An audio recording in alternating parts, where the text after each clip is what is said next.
Hi, my name's Cathy Zukimoto, and I'm with IdeateTV, and I'm here with... Stephanie Maslansky. And she does costume design for Luke Cage and the Defenders, and I'm sure you've done a plethora of other things as well. I have. What was your first gig? First one. The first Marvel gig or First gig ever life? in your life. Oh, well, making a pumpkin costume for my cousin when he was about 14 years old. And I bet it was the best pumpkin costume ever. My first, I was in theater before I got into television, and I actually spent quite a few years being a commercial stylist.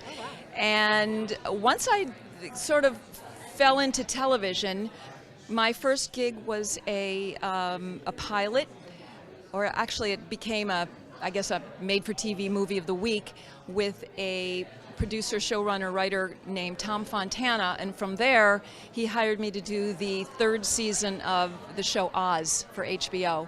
So that was my first series. Wow, that's amazing. And how did you fall into that? How did I fall into TV? Yeah. Kind of ass backwards, if I can say that. It was quite a few years ago, and I was sending my resume out everywhere. I just moved back to New York not that long ago, not that long previously to that, from Los Angeles, where I'd been doing a lot of commercial styling, and I was determined to get back into TV and film. And at that time, which was, I want to say the mid-late 90s, TV wasn't what it was today. I mean, I'm so happy that television is finally getting the respect that it deserves. And so I was really sending my resume out everywhere. There wasn't social media. There wasn't the kind of accessibility that we have now. And I sent out a resume to this show and got a phone call a couple of days later, and it turned out that the person who took my resume literally off the fax machine Awesome. later on told me that he saw my resume and felt that, and he was a production assistant. He was just in charge of grabbing resumes. Right. And he said he really liked the way my resume was put together. So kids, important, resume creating. I know that social media is important and followers and all that, but it really helps to be able to write decently, to have good grammar, and to double check your work. And that's how I literally got in front of Tom Fontana. So I interviewed with him, and I had no television experience. I really didn't expect to get the job, but they hired me, and I remember bursting into tears, actually. I was so excited. And I hit the ground running and started the job a few days later, and that was my first experience in TV. Wow, that's a really great story. Thank you for sharing that. Maybe you could do that for every job where you burst into tears. That could be your calling card. I've burst into tears since then, trust me. And how is it, since I am a fan of the show The Defenders, how is it working on that show? Oh, I loved working on Defenders. At the time, actually, before Defenders started, I was offered the opportunity by Marvel. They asked me, they said, Stephanie, we've got the Defenders coming up and we've got The Punisher Season 1 coming up. Which one would you like to work on? I was actually given the choice, which is so rare. Wow. And I, without even thinking, I said the Defenders. I've done the first season of all of these characters, and I just need to follow through and finish up and see where this goes. And I don't at all regret that decision. I love the Punisher, and I think it's done beautifully by the costume designer and by everybody else involved. But I'm really glad that I did the Defenders. We are too.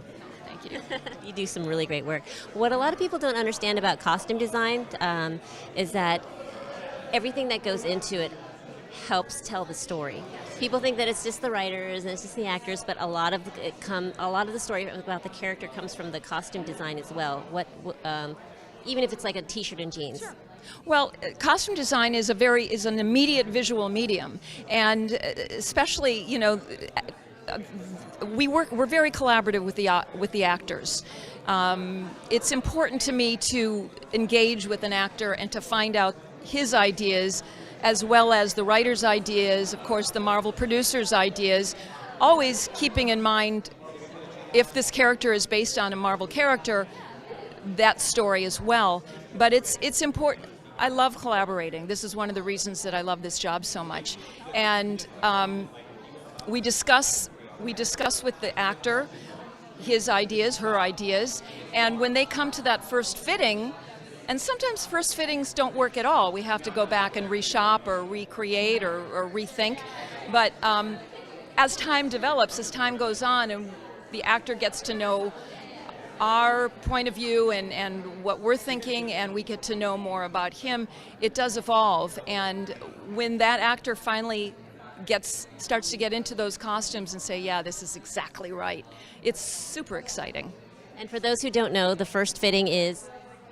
The first fitting is shortly after an actor is cast. Sometimes an actor is cast very last minute, and we have maybe one evening before the stores close to get the clothes together. Other times we have several weeks. Obviously the main characters are usually cast in, we have a bit of time, but sometimes those actors and day players as well, sometimes they're not in town until the night before they shoot. And sometimes we do that first fitting the morning of a shoot, and that's always a little stressful because the last thing you ever want to do under any circumstance is hold up camera. Yes. Absolutely. All right. Well, thank you so much for coming and talking to us today, IdeateTV. Thank you very much for having me.